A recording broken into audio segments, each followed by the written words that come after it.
think it's Glacier. Is that correct? And he is a core team member of Southern Colorado Better Business Bureau's Excellence in Customer Service Award, which is what the topic is tonight. Here's a description of what the speakers are going to talk about. What is excellence in customer service? What does it look like when your customers are served well? Better Business Bureau has been evaluating and awarding companies for 25 years in this area. So that's what they're going to talk about. So Steve has experience in this area, quite a few years. Here's another comment. Steve is in his 10th year with the Southern Colorado Better Business Bureau's Excellence Award in Customer Service. So we're going to be talking about customer service and how to make it better. And our other speaker is Martha Neitz. Knights, okay. And she is at the company Dr. Soot, Chimney Sweep Incorporated. She's logistics and administration. And her company was a recipient of the Better Business Bureau of Southern Colorado's Excellence in Customer Service. So she could provide an interesting angle there, you know, she's at this company, they got the award. I think that could be very interesting. How did they get to that point?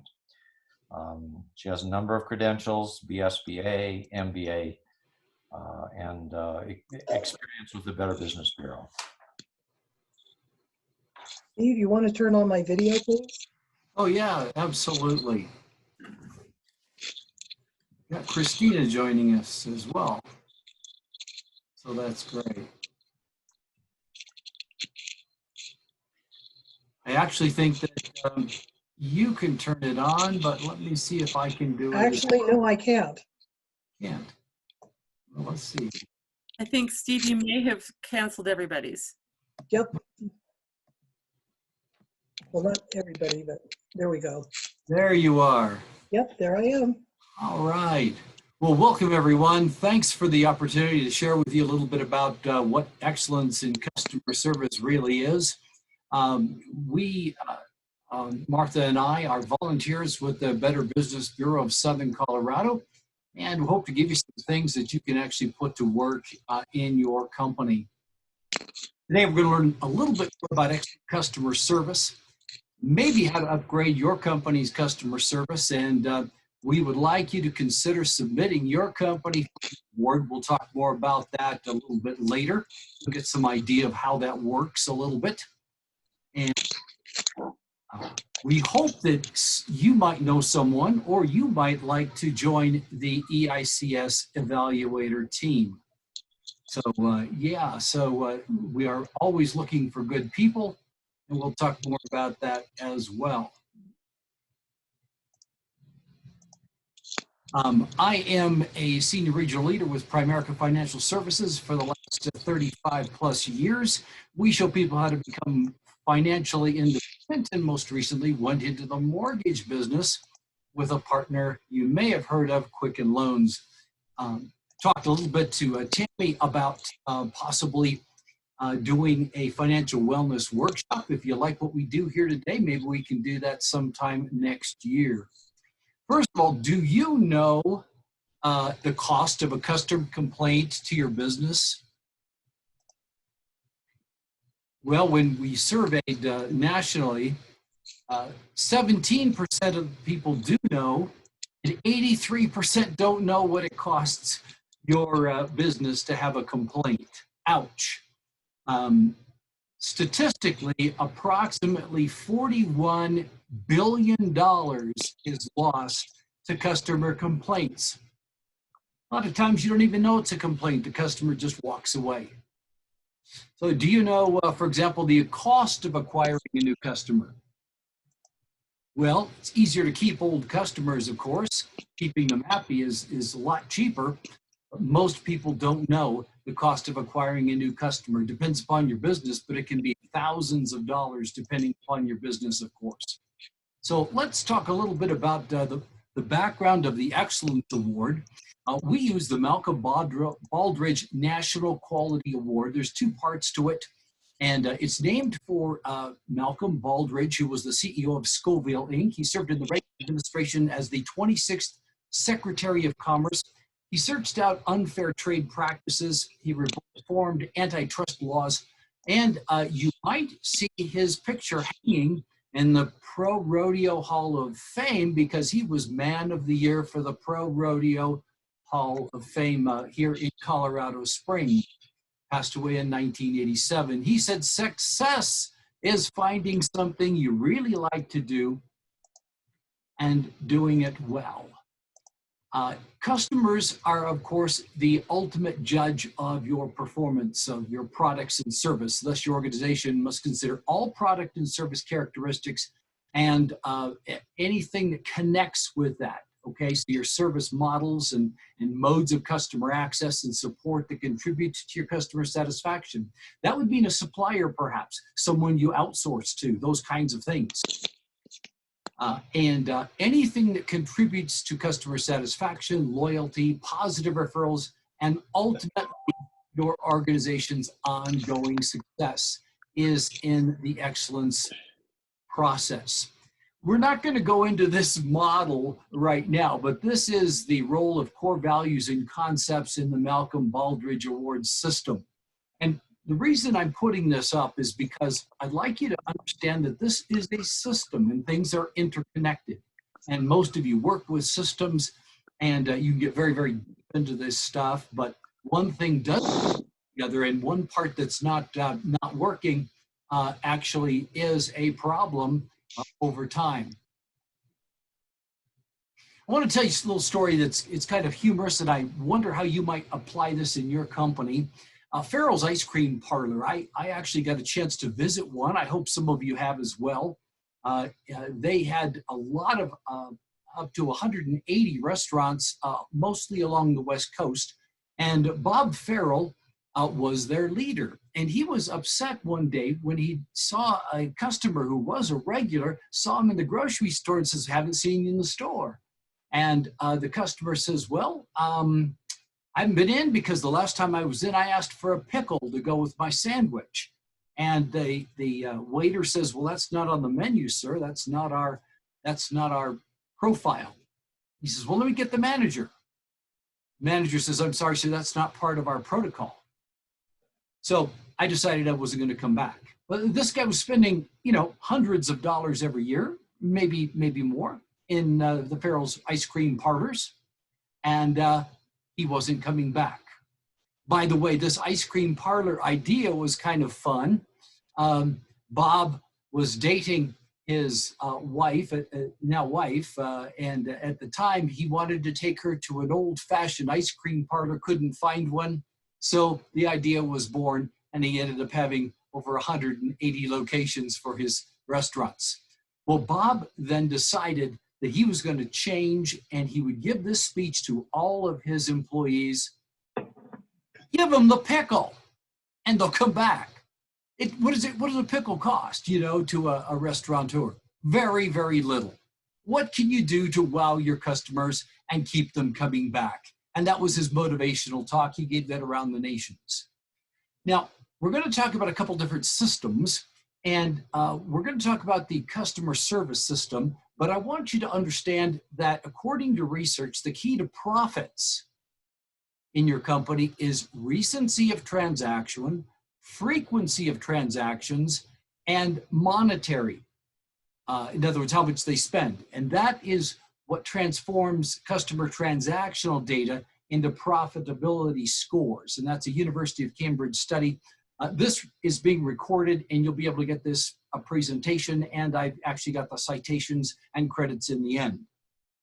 So again, profits can be measured by recency, frequency, and how much the customer spends, but the key to excellence is a systematic, ever-improving customer service system that produces excellent, long-term, mutually profitable relationships. And of course, they've got to come back, right?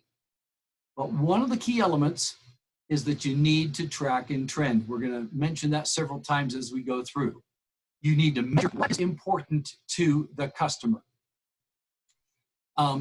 Maybe the most famous measurement is the J.D. Powers Customer Satisfaction Award. The voice of the customer is what it's been called.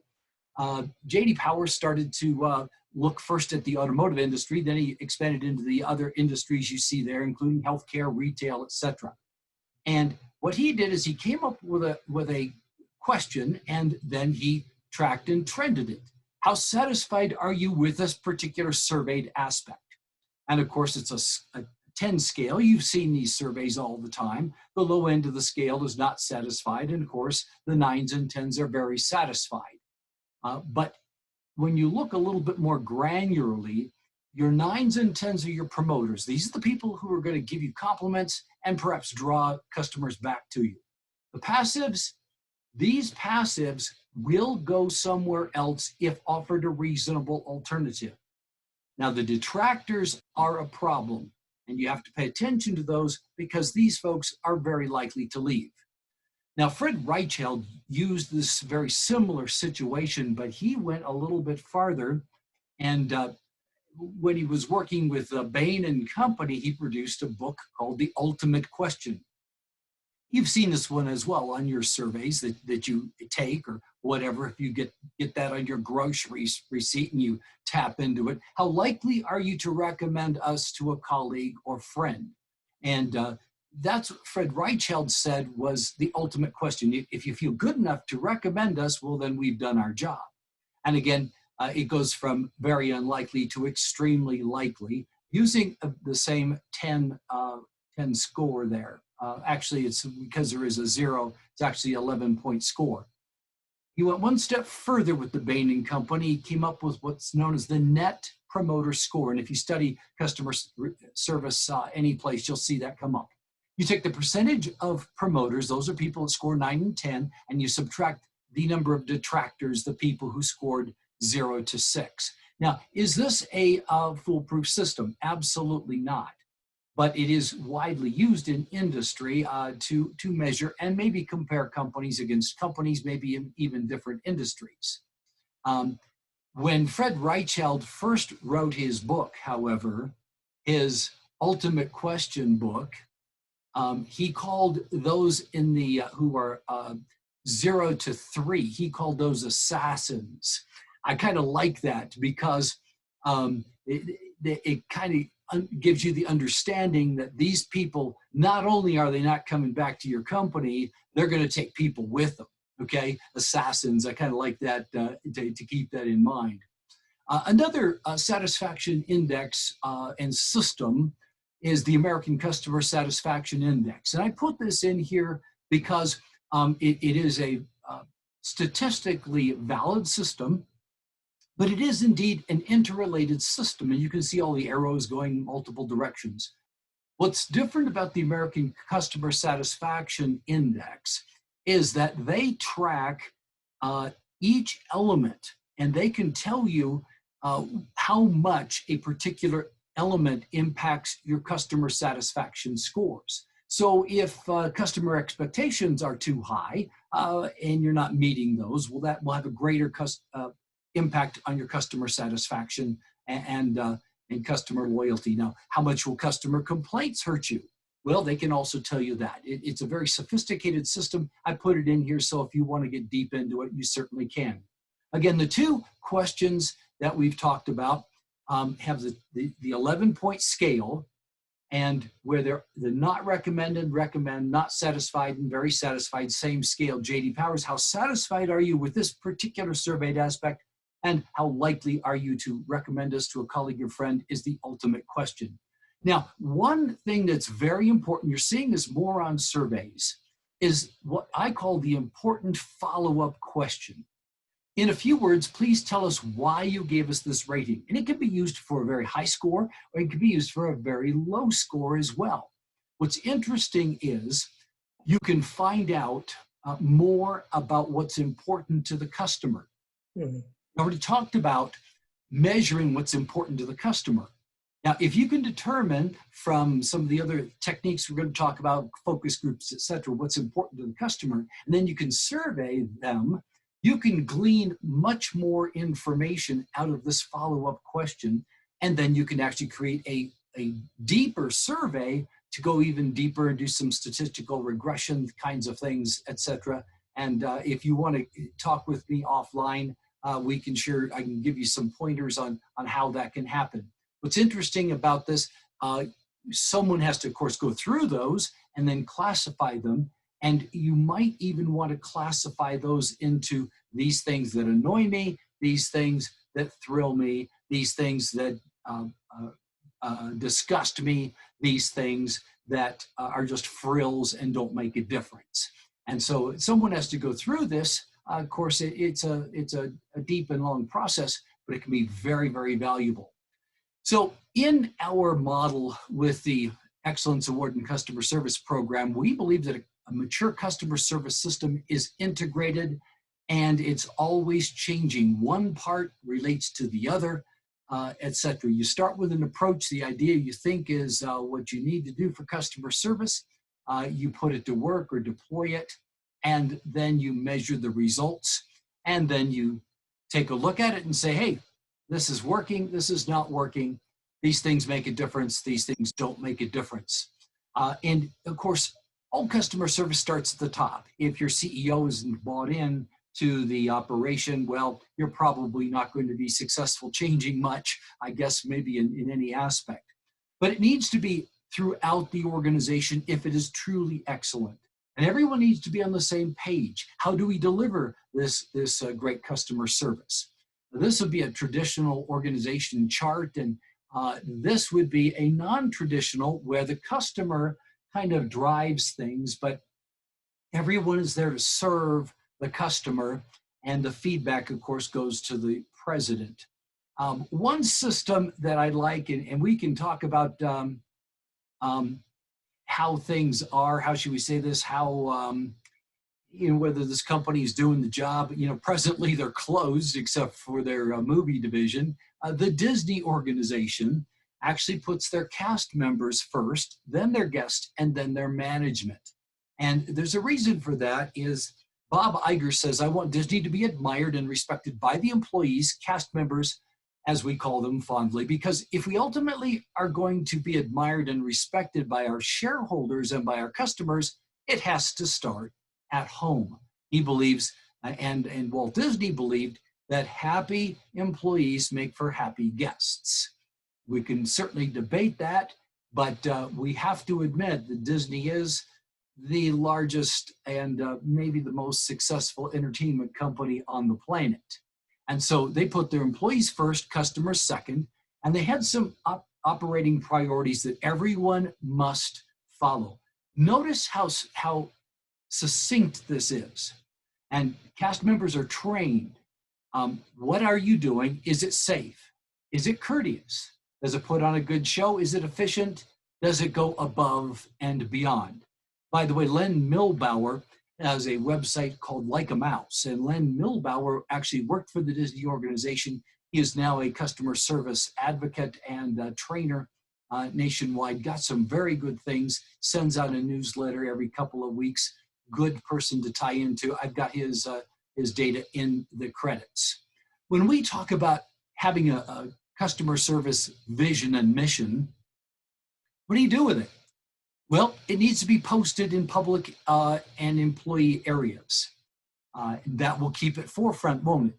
Team members have to know the mission and vision. Now, when we go into a company to evaluate them, we do ask employees, frontline employees, what's the mission of the company? What's the vision? It needs to be repeated in literature, policy manuals, business cards, perhaps we've seen it on there. And the statement, of course, needs to be revised from time to time, and customer service needs to be mentioned. I put up the example, the Better Business Bureau posts these signs, this mission and vision statement in their meeting room, in their offices, so it is forefront for all of the employees. Disney's mission and vision, see, as we read this, ask yourself, how are they fulfilling this? How well do they fulfill this? The mission of the Walt Disney Company is to entertain, inform, and inspire people around the globe through the power of unparalleled storytelling. reflecting the iconic brands, creative minds, and innovative technologies that make ours the world's premier entertainment company. How well do they do it? Well, I think you look at their bottom line. When we talk about a customer service plan, as I mentioned before in the other models, it is integrated. The center, of course, is the customer. And one thing you can do to shape your customer service plan is to focus on the customer and get a focus group together. You know, if we were to start a particular business, what would you like to see? Have you tapped into your vendors and their resources? Many times they have a customer service element. What are the industry best practices? You learn those from conferences. What does your competition do well? What do your competitors miss? What is your complaint process? Does everyone know that process? You know, what a customer kind of feels uneasy, what can the employee do on the front line, those kinds of things. And of course, employee input. You know, your employees are closest to the customers. They'll have some great input if you decide to tap into it. So the next thing to understand, well, yeah, there's your customer service plan, then your customer and market assessment. When Martha speaks, listen to how she deals with this. It's very interesting. Who are your target customers and market segments? Your key customer requirements and expectations. You have to determine those. Otherwise, you're just out there, you just have hung your shingle up and you may not hit your target. And part of that is to assess your geographic. Are you going to be able to handle the entire world? Maybe not. Is there an economic factor? Are you going to deal with people of all economic strata? How about all social, age, and interests? You know, if you're not in the entertainment business, maybe you need to not be in the entertainment business, you know, but if you're in the entertainment business, you better have popcorn, that kind of a thing. And of course, in the middle would be your real customer segment. Your customer service measures are somewhat what we just talked about, the J.D. Powers and the Fred Reichheld. But what do you do with that data? Some of the best practices we've seen is there is a medical office who's won the award several times, and they actually post their data and their key indicators and their trends in the employee area. And since there are multiple different employees doing the same thing, everybody knows who is doing the best according to the surveys. Are you tracking your social media? More and more important these days to track, and somebody needs to track and trend your social media. Maybe you need to even answer that. You get a complaint at the Better Business Bureau. It doesn't knock you out of the award, interestingly enough. It's how do you deal with that complaint? Monitor the emails coming in. How about time to completion? Track your repeat customers. Those are the ones that are most profitable, of course.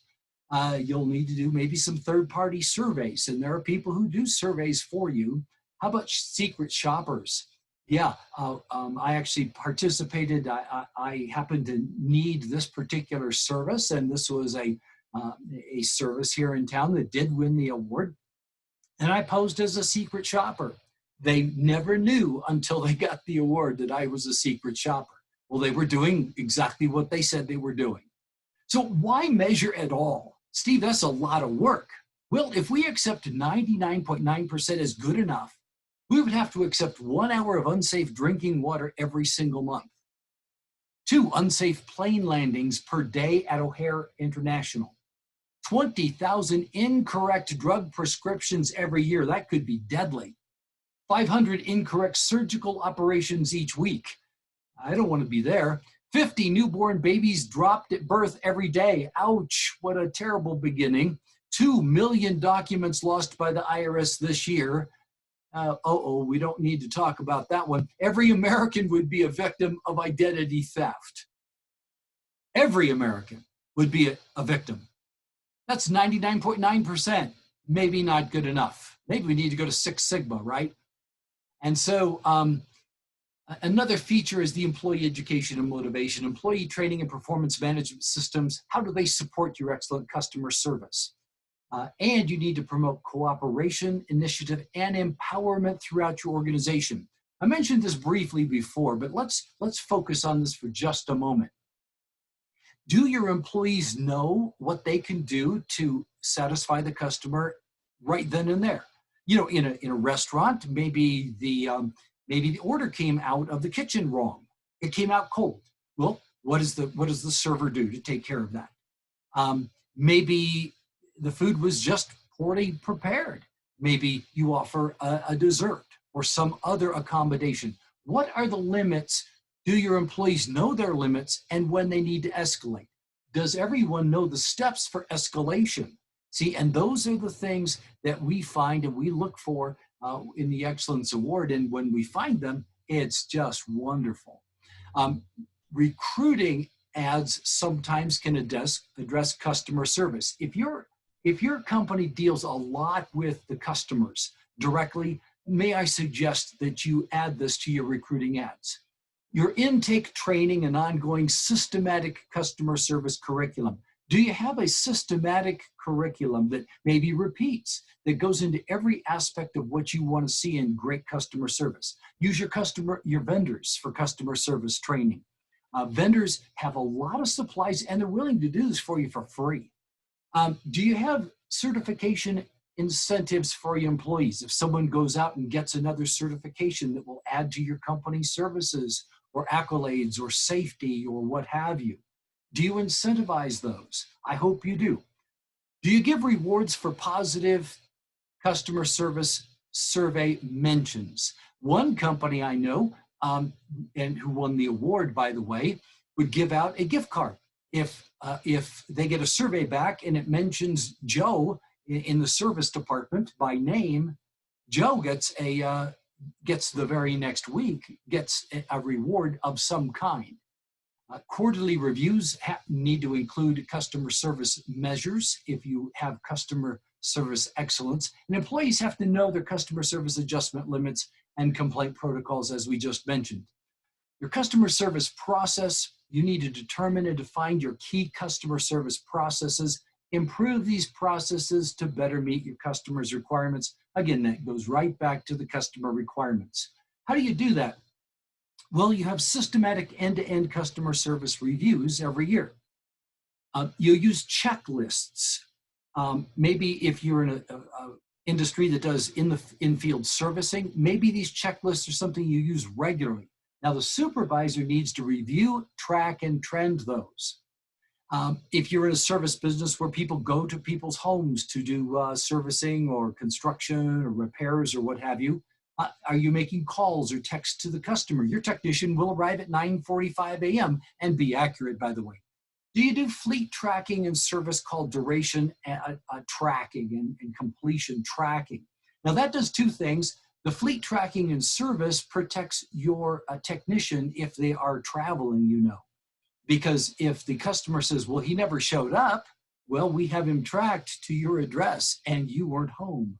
Or he took 3 hours to do my service, should have taken 20 minutes. No, he left in 30 minutes. We have it tracked. That protects your technician, which is very important to protect your employees. Customer interviews, especially your profitable customers. Have you sat down with them? Do a little focus group.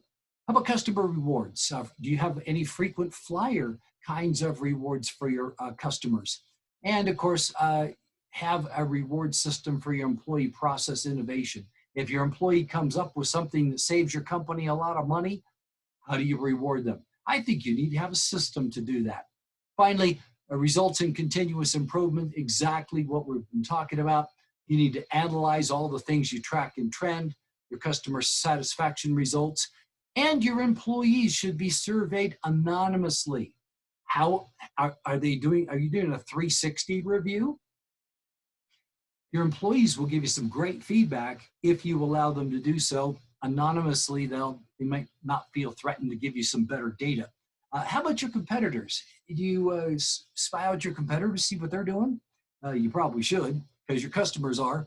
And of course, always survey your customers and revise the process. One example we saw was that they saw that when this one particular entity that did win the award had multiple phone intake persons, and they were sending people for the same item several different places, okay? So the phone call came in to different folks, and each person would send them to a different place. Well, they changed that to a cross-trained triage specialist and got more consistency.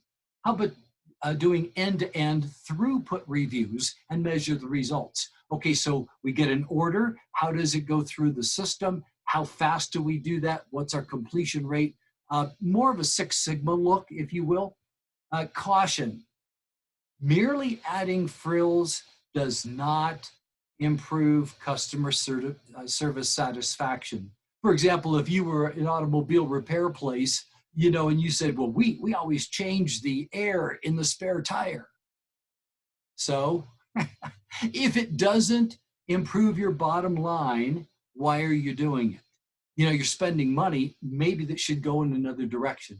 So if you add a new service, measure, survey, track, and trend. So let's talk about a real practical example, and I'll bring Martha on to do that. Now, I want you to know we have a doctor in the house who can treat your flu.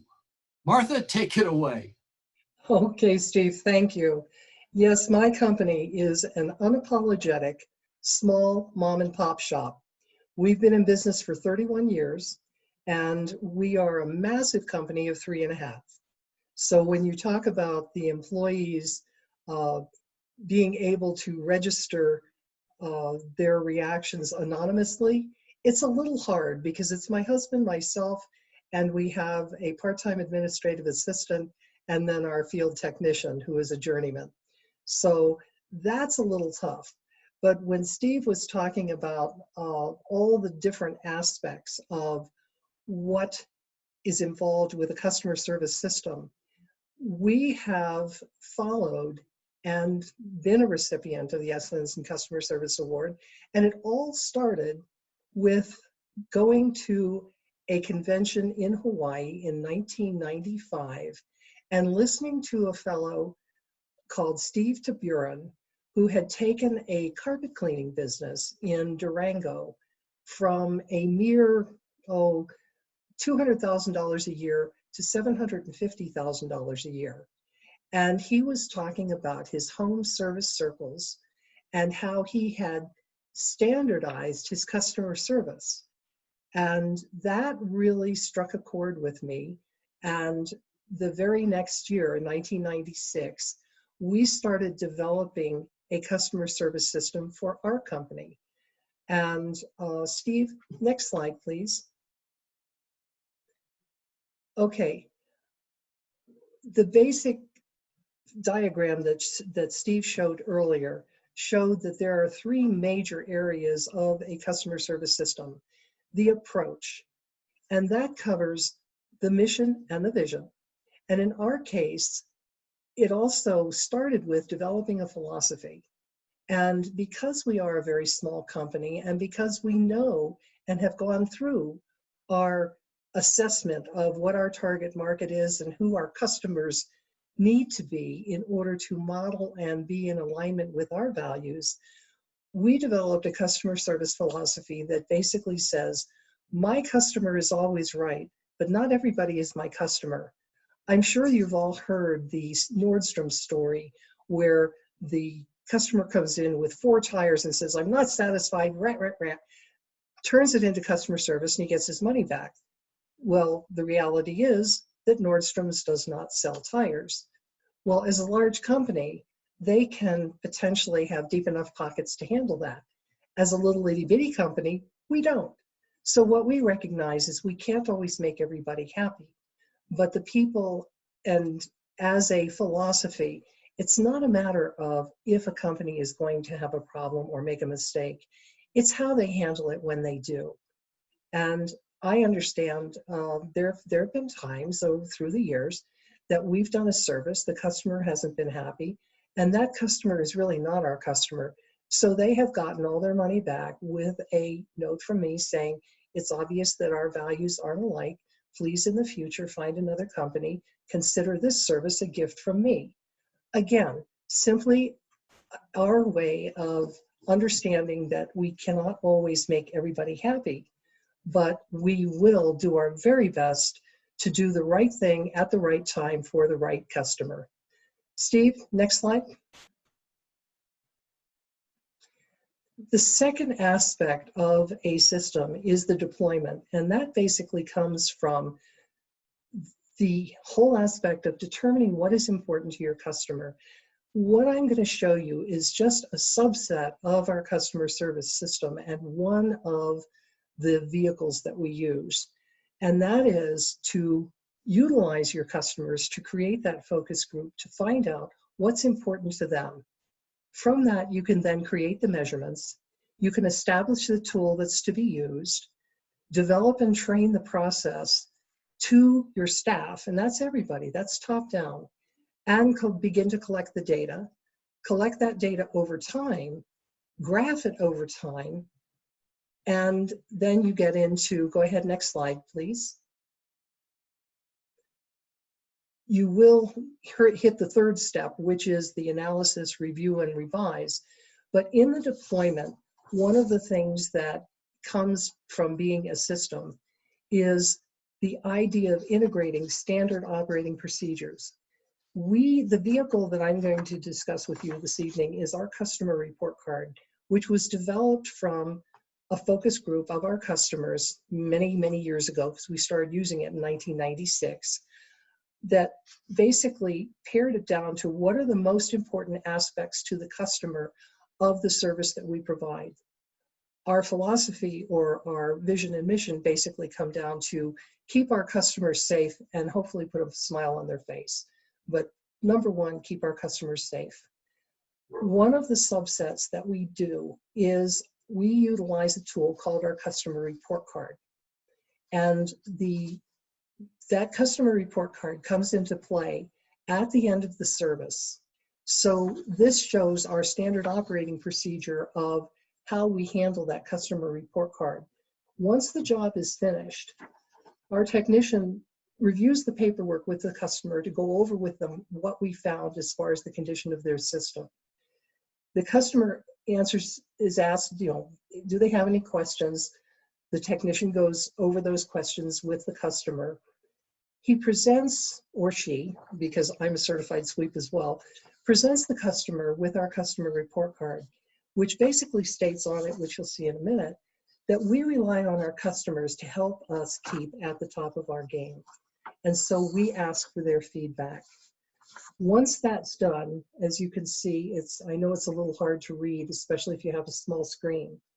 The sweep will then, this report card actually is self-addressed and stamped. Now it doesn't have a Pitney Bowes stamp on it. It has a physical stamp. And again, that's a subliminal thing that is unique and individual to let them know that there is an implied value to this card of what they're telling us. So we try to make it as easy for them as possible.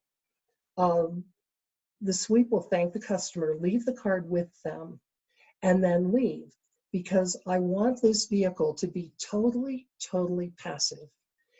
The problem that a lot of the surveys after the fact come into is if you're using social media reviews, that's great, but there isn't necessarily a consistency of knowing that the customer is going to review you or not. That's one. You haven't necessarily specifically asked them for a review, and it's not necessarily a good measure of customer engagement, whereas with this vehicle, it's totally passive, it's anonymous as far as the customer is concerned, and they can do it at their leisure. But we also track how many of these cards we give out. We then leave that with the customer. When the postcard comes back into the office, it is checked in. We keep the statistics on the cards that come back, which we'll go over in just a minute. But the whole idea is we have documented this standard operating procedure. Everybody in the company is trained on the procedure, and it gives us a consistent mechanism by which to perform the job. And we do that with processes throughout our entire company. Next slide, Steve. Okay, This is our customer report card. And the whole idea is we don't use numerics. And the reason why is that we have found through the years, even now, even with the advent of the 1 to 5 stars, people still relate to a report card as being A, B, C, D, F. So that's why we did it. And every single one of these points, contact with the office for scheduling and calls, that is behind how we do what we do in terms of our first meeting or first customer touch. It gives, and we know, because during our busy time, as I said, we're a very small company, and we have tracked our calls, and when it's from, call it the second week in September, although it actually starts the middle of August, second week of September through the third week in December, I have logged up to 100 calls in a day.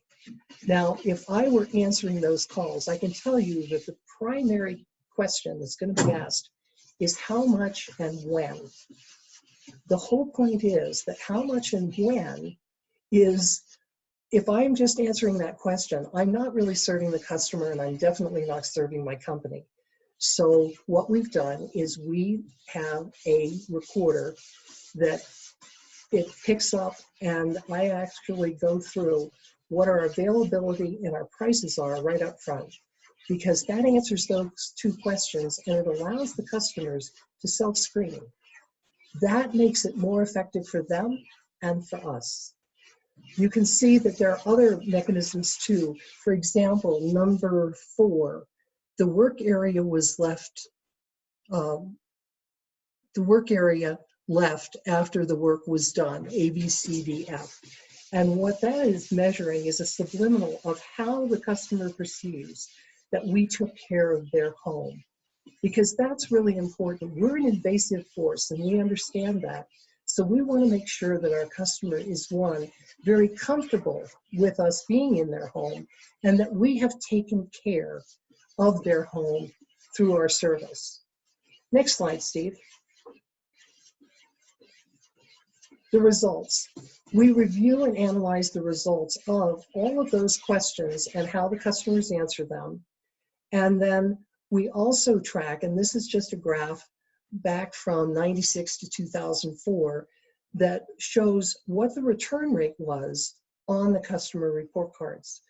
And we saw a tailing off as the internet became more and more pronounced. We saw the engagement fall in terms of the number of customer report cards that come back, but we still average 22 to 28% of our cards coming back. They may come back a year later, but they come back. So go ahead, Steve, next slide. The whole idea is that we want to review and revise our processes based upon what the data is telling us. So the whole idea is once we've done that, then we do the whole thing over again, because this is a continuous improvement model. Is that the end, Steve? That is, yes. Thank you so much. Great. So if anybody has any questions, you can unmute and ask. Yeah, we're going to do questions here in just one second, Martha. And yes, we'll be hanging around to do that. But I really liked the point you made, is that it's not if you will fail to satisfy the customer, it's when. And that's right. That's just how you handle it. That's the reality of business, is you're not perfect. We're all humans. And quite frankly, because of the approach that we've taken in terms of recognizing how important it is to attract customers that have the same values as we do. That's why I say not everybody's my customer, because we do get some customers that I happily fire with grace and style and turn them over to another company. Yes, and you know, one winner in the past was Colorado Springs Utilities. Do you think that everybody who uses Colorado Springs Utilities is thrilled with their service? I believe that's a reasonable expectation, but they had the systems in place to handle everything, and so they did indeed merit the award. So a couple of takeaways is, first of all, to measure what's important to the customer, use focus groups, surveys, track and trend, have an end-to-end systematic processes in all of the areas, empower your employees who know when to accelerate complaints to management. And of course, management needs to have a process as well. And then the final question, which I think has been a real change, before you leave a customer interaction when they've asked for some accommodation or what have you, is to ask the question, is there anything else with which I can help you, or have we solved all of your concerns today? And that may elicit some deeper things, and you'll be able to deal with those. As promised, we would like to invite you and your company to apply for the Customer Service Award. The applications are available now. And to make it easier, we do have on YouTube the EICS application writing workshop online. It's about 30 minutes. We'll go deeper into the application itself and try to make it a little easier for you. To obtain an application or copy of the criteria or to become an EICS evaluator, I put Sandra Jackson at the Better Business Bureau, her contact information. I'll put that up again. And we do need EICS evaluators. We're looking for young, skinny, wiry fellows, not over 18, must be expert writers, willing to risk death daily, orphans preferred. Oh, I am so sorry. That is not what we're looking for. What we're looking for, of course, are volunteers, maybe employers, employees, entrepreneurs, community members who'd like to learn more about customer service measurements. Saturday, May 30th, we're having a workshop to train you on that from 9 a.m. to noon. Hopefully we'll do it in person, but if not, we'll do it virtually. And then in the time frame, May to September, you'll need to have, some time to work with us. 20 to 24 hours is our estimate of what time it's going to take. And you'll get to attend site visits, help us read and evaluate and write feedback reports, and then attend the Excellence Award Gala. God willing, we'll be able to meet to do that on September 24th. In the years past, it's been a really elegant event. Here's the credits, and now I'd like to open it up for question and answers. And you can unmute your microphone. You can actually unmute your camera as well. And let's see what we can answer for you. And I'm going to stop the recording at this time.